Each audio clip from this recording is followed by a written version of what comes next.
Good morning my family, তোমরা সবাই কেমন আছো? আশা করি তোমরা সবাই ভালো আছো, আমিও ভালো আছি। তো এইটা হলো শুক্রবারের ব্লগ, আমি শনিবারে ছাড়ছি। কারণ তোমরা তো সবাই জানো আমার শরীরটা বেশ ভালো নাই, দেখতেই পাচ্ছ কতটা পরিমাণে আমি রোগা হয়ে গেছি। তো শরীর ভালো যাচ্ছে না, জ্বরটা তো কেটে গেছে কিন্তু শরীরটা এখনও উইকনেসটা আছে। ওই জন্য কালকে ভিডিওটা করেছি কিন্তু ছাড়তে পারিনি, একটু শরীরটা ক্লান্ত ছিল। তো একেবারে কাপড় টাপড় কিন্তু টুকুর দিয়ে আমি কিন্তু চলে এসেছি নিচে। এসে আমি একটু রেডি হয়ে যাচ্ছি। তো আজকে সেরকম রান্নাবান্না কিছু করব না, তো ভাত করব আর একটু একটা তরকারি করব। তো এইদিকে কিন্তু আমি ছেলের ম্যাগি আর আমার একটু চা বসিয়ে দিয়েছি। তো ছেলে যাবে স্কুলে, আজকে ছেলে পড়তে যায় না, কারণ আজকে আমার একটু উঠতে লেট হয়ে গেছে। তখন ঘড়িতে প্রায় 9:45 বাজে, ওর 8:30 থেকে পড়া। তোকে আবার রেডি করতে দেরি হয়ে যাবে, ওই জন্য স্কুল পাঠিয়ে দিয়েছি। ওই জন্য এখন ওকে রেডি করে নিচ্ছি তাড়াতাড়ি করে, কারণ টোটো চলে আসবে। তো টোটো কিন্তু এখনও আসেনি, আমি তাড়াতাড়ি করে ওকে রেডিটা করে দিই। ওকে কিন্তু খাওয়ানো হয়ে গেছে, আর তার মধ্যে কিন্তু মেয়ে এখনও ঘুমাচ্ছে, মেয়ে ওঠেনি, উঠবে করছে।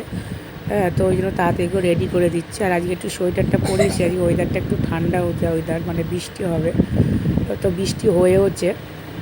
তো দেখতে পাচ্ছ কথা বলতে বলতে কিন্তু ওকে রেডি করানো হয়ে গেছে, আর কিন্তু টোটোও চলে এসছে। তোমাদের তো বলতে ভুলেই গেছি, আমার মেয়ে আর ছেলেকে এখন স্কুলে দিতে যাই না, এখন তো আমি টোটো গাড়ি করে দিয়েছি।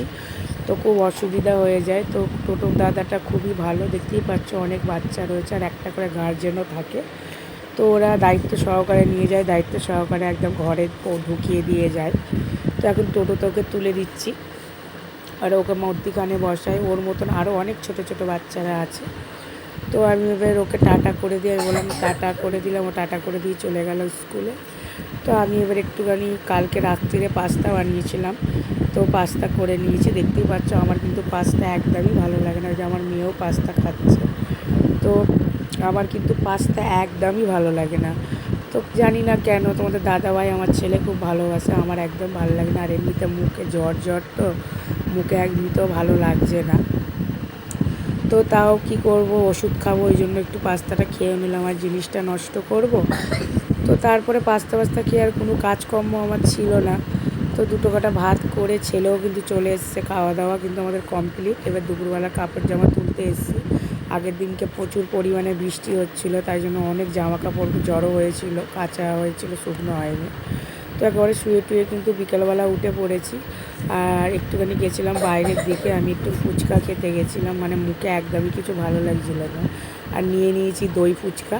তো এটা ভীমের মোড়ে কে কে আমার ভিডিও দেখো অবশ্যই কমেন্ট করে জানিও। আমি ফুচকা খেতে এসেছিলাম, ভালো লাগছিল বেশ মুখে। তো ভিডিওটা বেশি বড় করলাম না, ভিডিওটা আমি এখান পর্যন্তই করব। ফুচকা খাওয়া থেকেই শেষ করব। দেখতে পাচ্ছ চোখ মুখ ঢুকে গেছে।